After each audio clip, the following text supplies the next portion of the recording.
नमस्कार दोस्तों, स्वागत है आपके अपने YouTube चैनल पर, जहां पर हम लोग हिस्ट्री की सिस्टमेटिकली चैप्टर वाइज तैयारी कर रहे हैं ताकि आप लोगों का एक भी MCQ मिस ना हो किसी भी कॉम्पिटिटिव एग्ज़ाम में, चाहे वो रेलवे हो, UPSC हो, स्टेट सिविल सर्विसेज हो या फिर CDS हो या कोई और एग्जामिनेशन।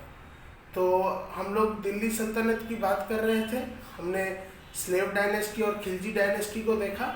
अब हम लोग बात करेंगे तुगलक डायनेस्टी की। तो तुगलक डायनेस्टी का टाइम पीरियड रहा 1320 से लेकर 1414 AD तक। इसके फाउंडर थे घियासुद्दीन तुगलक या गाजी मलिक। दोनों एक ही आदमी का नाम है, घियासुद्दीन तुगलक या गाजी मलिक। अब बात करते हैं घियासुद्दीन तुगलक की। इनका टाइम पीरियड रहा 1320 से लेकर 1325 AD। The rate of land revenue was reduce to 1/3 of the produce. जो भूमि कर का रेट था उसे 1/3 ऑफ द प्रोड्यूस तक रिड्यूस कर दिया गया। मतलब जो भी उपज होगी उसका 1/3 राजा को टैक्स के हिसाब से देना होगा। He started many irrigation projects for development of agriculture. इन्होंने सिंचाई की कई परियोजनाएं स्टार्ट की कृषि के विकास के लिए। ही was the first one two start irrigation projects in Delhi सल्तनत। ये पहले सुल्तान थे जिन्होंने इरिगेशन पर यानी सिंचाई पर ध्यान दिया पूरे दिल्ली सल्तनत में। He built the city of Tughlakabad, which is the first fortified city built in India by a Muslim. इन्होंने तुगलकाबाद का शहर बनाया जो कि पहला किलाबंद शहर था भारत में जिसे एक मुस्लिम राजा ने बनाया था, Tughlakabad. He reorganized the postal system. His postal system was excellent. तो इन्होंने जो पोस्टल सिस्टम है, जो डाक विभाग है, उसकी रीऑर्गेनाइजेशन की। इनका पोस्टल सिस्टम बहुत ही अच्छा था, एक्सीलेंट था, क्योंकि हर 7 से 8 माइल पर एक पोस्ट हुआ करता था जहां से डाकिया जाएगा और संदेश लेगा, फिर 7 से 8 माइल वो जाएगा, दूसरे पोस्ट में संदेश को जमा कर देगा, वहां से फिर डाकिया आएगा और फिर नेक्स्ट 7 से 8 माइल, इस तरह से एक कनेक्टिविटी बनी रहेगी। तो इनका पोस्टल सिस्टम एक्सीलेंट था क्योंकि हर 7 से 8 माइल पर एक पोस्ट था। He was said to be killed by his son Jauna Khan.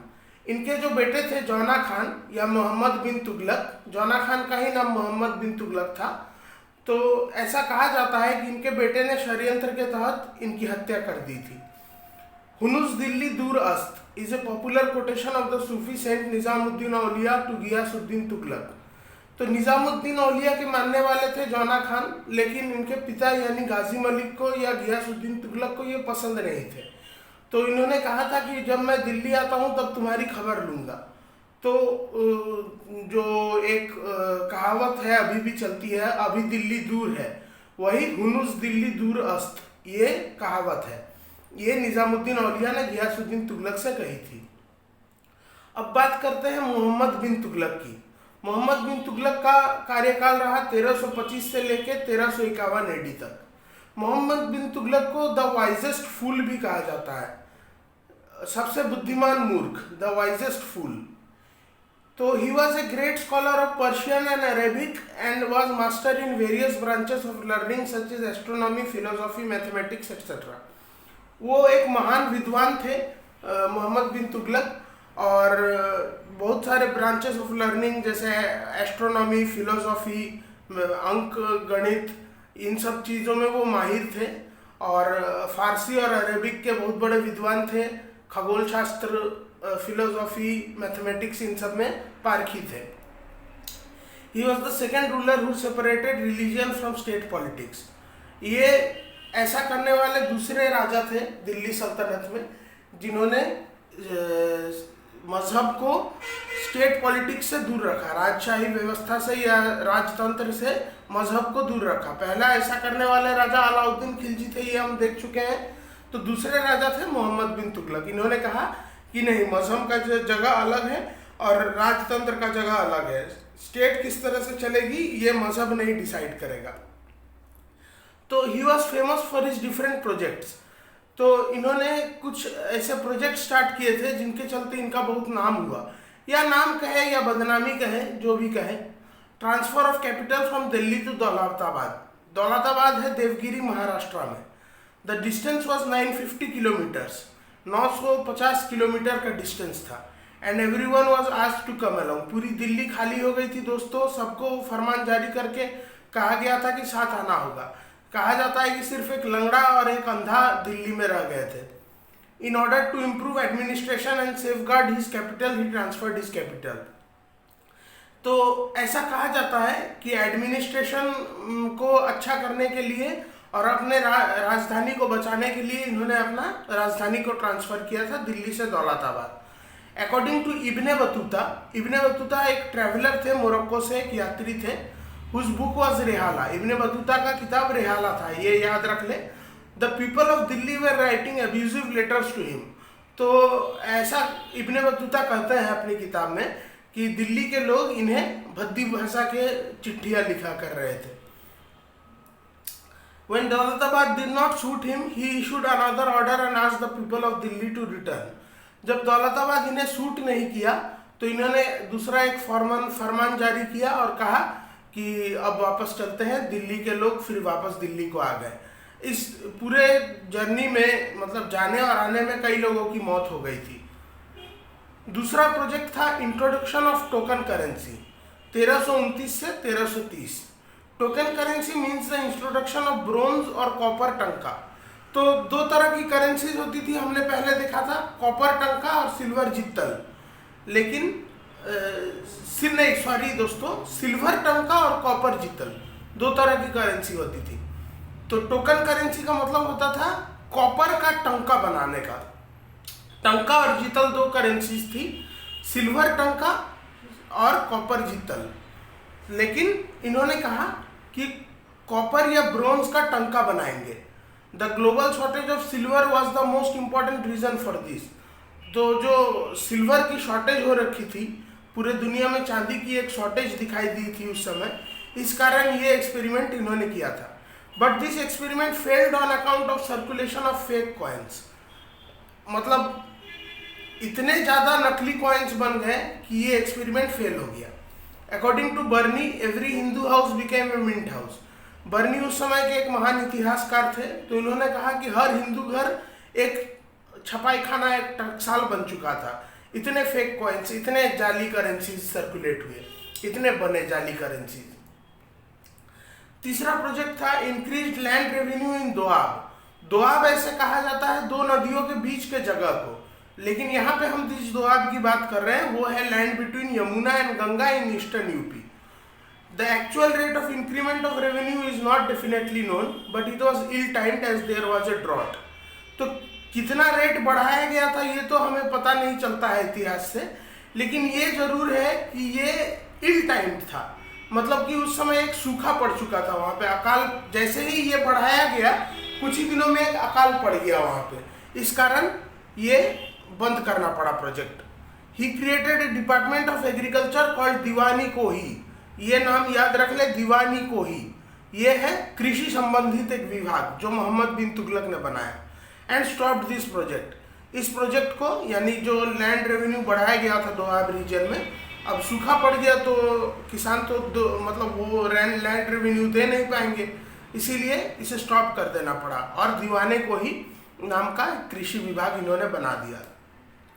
According to some historians there was a quality of madness in his personality.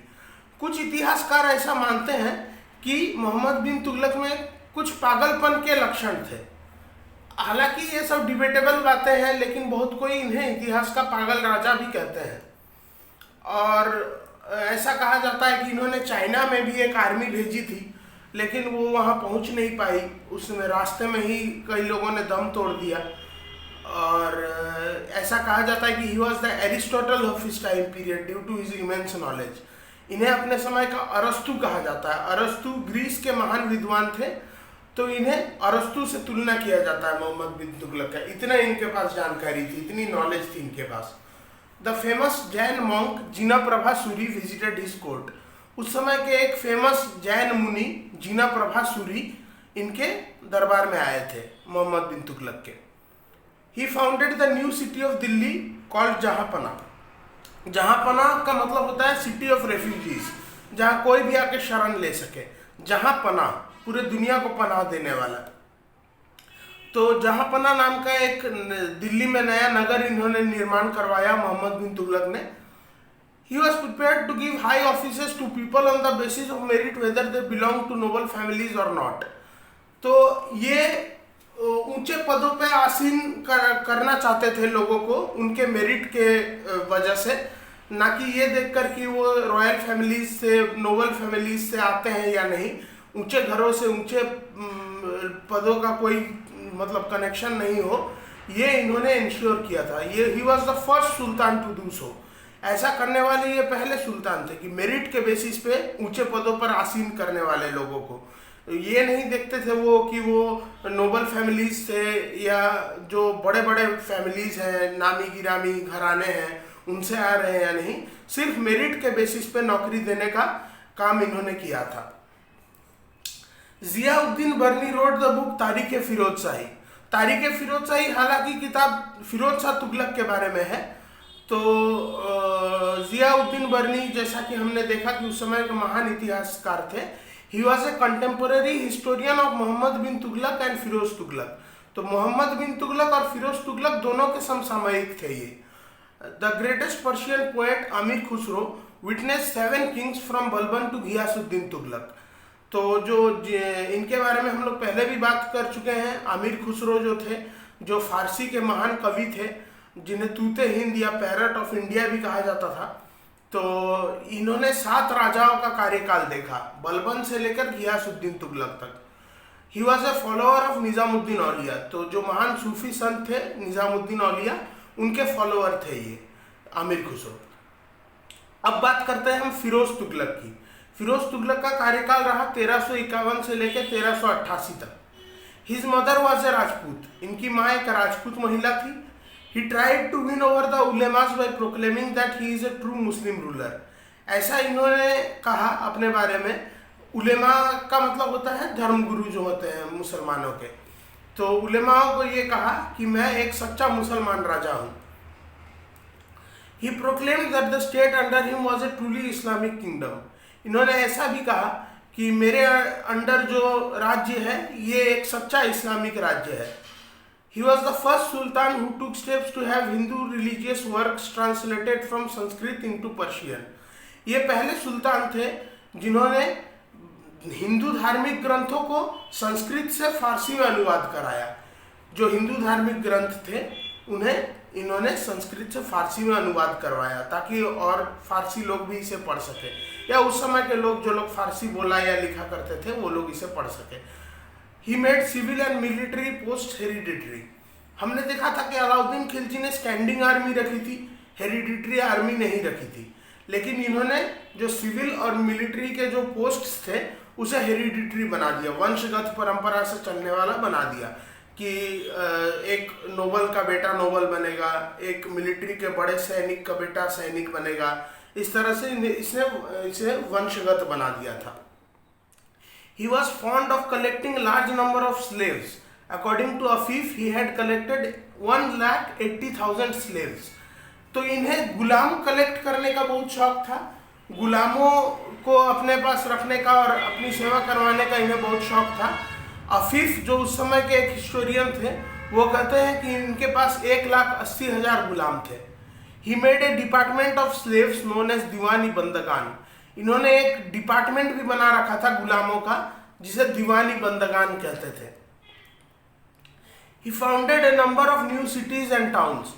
Some important cities which he founded were Hisar, Firozabad, Jaunpur. तो इन्होंने कई नए नगरों का निर्माण करवाया। तो कुछ इम्पोर्टेंट नगर जो इन्होंने निर्माण कराया वो है हिसार। हिसार है हरियाणा में, फिरोजाबाद, जौनपुर। जौनपुर इन्होंने अपने पिता मोहम्मद बिन तुगलक या जौना खान के नाम पर उनके याद में इन्होंने बनाया। जौनपुर जो यूपी में है, जौनपुर, तो अपने पिता की याद में ये सिटी इन्होंने बनाया। He planted many gardens and fruit trees near Delhi. इन्होंने कई बगीचे और फलों के पेड़ों का रोपण किया दिल्ली के आसपास, उसे ब्यूटीफाई करने के लिए और उसे जितना हो सके उसे सुंदर बनाने के लिए दिल्ली को इन्होंने कई गार्डन्स मतलब बाग बगीचे और फलों के पेड़ लगाए दिल्ली में। To beautify his new capital Firozabad, 2 Ashokan pillars were brought अपने नए कैपिटल फिरोजाबाद को ब्यूटीफाई करने के लिए और सुंदर बनाने के लिए इनकी जो नई राजधानी थी फिरोजाबाद, तो इन्होंने अपनी नई राजधानी बना दी थी फिरोजाबाद को। तो फिरोजाबाद को और सुंदर बनाने के लिए 2 अशोक स्तंभ लाए गए, one from Ambala and another from Meerut. तो ये पूछा जाता है क्वेश्चन में कई बार कि अशोकन पिलर्स कहाँ से लाए गए थे। तो एक लाया गया था अंबाला से और दूसरा लाया गया था मीरठ से। He set up a department Diwani Khairat to make arrangements for marriage of poor Muslim girls. इन्होंने एक डिपार्टमेंट बनाया दीवानी खैरात, जो गरीब मुसलमान लड़कियां थी उनकी शादी के लिए, क्योंकि जो भी उसकी शादी में खर्चे होंगे, जो रकम उठाने होंगे, तो वो ये देंगे, सुल्तान देंगे। तो इसके लिए एक डिपार्टमेंट बनाया था दीवानी खैरात। He built the city known as Kotla और फिरोज शाह कोटला। इन्होंने कोटला शहर बनवाया जिसे फिरोज शाह कोटला कहा जाता है, आज के डेट में दिल्ली में है। यहाँ फिरोज शाह कोटला स्टेडियम भी हुआ करता था, जिसे आज के डेट में अरुण जेटली के नाम पे, स्वर्गीय अरुण जेटली के नाम पे रख दिया गया है। He started many irrigation projects and set up the biggest network of canals। इन्होंने कई सिंचाई संबंधित परियोजनाएं बनाई और सबसे बड़ा नहरों का नेटवर्क बनवाया। कैनाल्स मतलब होता है जो नदी से काटकर खेतों तक पानी लाया जाने वाला नहर, जैसे इंदिरा गांधी कैनाल है ना राजस्थान में, उस तरह का। He impose jizya on Brahmins. Before him 3 groups were free from jizya, that is Brahmins, children and women. इन्होंने जजिया लगा दिया था ब्राह्मणों पर भी। अब जजिया क्या होता है? जजिया होता है एक ऐसा धार्मिक टैक्स जो हर नॉन मुसलमान को, जो मुसलमान नहीं है, उसे मुसलमान शासक को देना होगा अपना धर्म बचाए रखने के लिए, कि मैं नॉन मुसलमान हूँ, मैं दूसरे मजहब को, दूसरे धर्म को फॉलो करता हूँ, इसीलिए मैं ये टैक्स आपको दे रहा हूँ। तो इससे इनके पहले, फिरोज शाह तुगलक के पहले 3 ग्रुप जो थे वो जजिया से फ्री थे, ब्राह्मण, बच्चे और औरतें। लेकिन इन्होंने ब्राह्मणों पर भी जजिया लगा दिया। Muhammad bin Qasim was the first Muslim ruler to take jizya. पहले मुसलमान सुल्तान जो थे मोहम्मद बिन कासिम थे, जिन्होंने जजिया लगाया, जजिया कर जिन्होंने लगाया। Firoz Tughlaq reintroduce jagirdari system abolished by Alauddin Khilji. तो जागीरदारी सिस्टम जो थी, जिसे अलाउद्दीन खिलजी ने बंद कर दिया था, उसे फिरोज तुगलक ने दोबारा इंट्रोड्यूस किया, दोबारा उसे चालू किया। जागीरदारी का मतलब होता है कि किसी को एक जागीर दे दी जाएगी, एक जमीन का टुकड़ा या एक गांव या कस्बा दे दिया जाएगा, और वहां से जो भी टैक्स कलेक्शन होगा उसका कुछ हिस्सा वो रखेगा, कुछ हिस्सा वो सुल्तान को देगा। इसे जागीरदारी सिस्टम कहते हैं। तो इसे अलाउद्दीन खिलजी ने बंद करवा दिया था, लेकिन फिरोज तुगलक ने इसे दोबारा से शुरू करवाया। He realised only 4 taxes, jizya, kharaj, khams and zakat, and abolish 24 taxes. तो जो 4 टैक्सेस कुरान अलाउ करता है, कुरान के हिसाब से ये चलते थे, तो जो 4 टैक्सेस कुरान अलाउ करता है, जजिया, खराज, खम्स एंड ज़कात। मतलब जजिया तो हम लोग देख ही चुके हैं, खराज होता है, खम्स होता है और ज़कात होता है लैंड टैक्स, और ज़कात होता है युद्ध में जीता हुआ बूटी का टैक्स। तो इन्होंने 24 टैक्स बंद करवा दिए, और 4 टैक्स जो कुरान कहता है वो सिर्फ इन्होंने लागू किए, जजिया, खराज, खम्स और zakat. He also made 2 irrigation projects, Yamuna to Hisar जो कि 200 किलोमीटर का था, और सतलज टू घाघर। ये 2 इरीगेशन प्रोजेक्ट्स इनके नामी हैं। हालांकि इन्होंने कई इरीगेशन प्रोजेक्ट स्टार्ट किए थे, लेकिन ये 2 काफ़ी चले और काफ़ी लोगों को इससे फ़ायदा हुआ। यमुना से लेकर हिसार तक, यमुना से हिसार शहर तक जो 200 किलोमीटर का था, और सतलज नदी से लेकर घाघर नदी तक। His judicial system was based on Quran. तो इनकी जो जस्टिस देने वाली जो सिस्टम थी, न्यायिक प्रणाली जो थी इनकी, वो कुरान पर आधारित थी। He took a number of humanitarian measures and banned unhuman punishments. इन्होंने कई मानवीय मेजर्स लिए, और जो अतिमानवीय या अमानवीय जो सजाएं होती हैं उन्हें बंद करवा दिया। He destroyed the Jwalamukhi temple in Himachal Pradesh and tried to take the title of Buddh Shikhar. इन्होंने हिमाचल प्रदेश में जो ज्वालामुखी मंदिर है उसे तोड़वा दिया और बुद्ध शिकन का टाइटल ये भी लेना चाहते थे। बुद्ध शिकन होता है मूर्तियों को तोड़ने वाला। तो इन्होंने ज्वालामुखी मंदिर को हिमाचल प्रदेश में जो था उसे तोड़वा दिया और मूर्तियां वहाँ की तोड़ी और बुद्ध शिकन कहलाए। Autobiography of Firoz Tughlaq is Futuhati Firoz Shahi. तो ऑटोबायोग्राफी का मतलब होता है वो बायोग्राफी जो किसी ने खुद लिखी है अपने बारे में, जिन्होंने खुद अपनी कथा लिखी है। तो फिरोज तुगलक की ऑटोबायोग्राफी है फतुहती फिरोज शाही। ये कई बार क्वेश्चंस में पूछ दिया जाता है, तो इसे याद रख ले, फतुहती फिरोज शाही। हालांकि क्वेश्चन में तो कुछ भी पूछा जा सकता है, जो मैंने इस लेक्चर में बताया उसमें से कुछ भी पूछा जा सकता है, तो पूरे लेक्चर को ही अच्छे से याद रख ले और स्लाइड्स को पॉज कर करके इन्फॉर्मेशन को देख लें। After the death of Firoz Tughlaq, Tughlaq dynasty started to decline and the last ruler of this dynasty was Nasiruddin Mahmud. During his time period, Timur invaded India in 1398 and looted Delhi and killed thousands of people, which was a great fatal blow to Delhi Sultanate. Firoz Tughlaq की मृत्यु के बाद Tughlaq dynasty धीरे धीरे नष्ट होना शुरू करती है और इस डायनेस्टी के आखिरी रूलर थे नसीरुद्दीन महमूद। नसीरुद्दीन महमूद के टाइम पीरियड में तिमूर लंग जो इन्वेडर थे जिन्होंने दिल्ली में हमला किया था 1398 में और दिल्ली में बहुत लूटपाट करी और कत्लेआम मचाया। तो ये दिल्ली सल्तनत को एक बहुत बड़ा धक्का था, बहुत बड़ा आघात था तिमूर का इन्वेशन। ये नसीरुद्दीन महमूद के समय में 1398 में हुआ था। तो ये था कुछ फैक्ट्स तुगलक डायनेस्टी के बारे में जो हम लोग देखना चाहते थे। और ऐसे नए नए फैक्ट्स जानने के लिए इस चैनल को सब्सक्राइब करें, दूसरों के साथ शेयर करें और भी मैं नए नए वीडियोस लाते रहूँगा। तब तक पढ़ते रहें, खुश रहें। God bless you all. Thank you.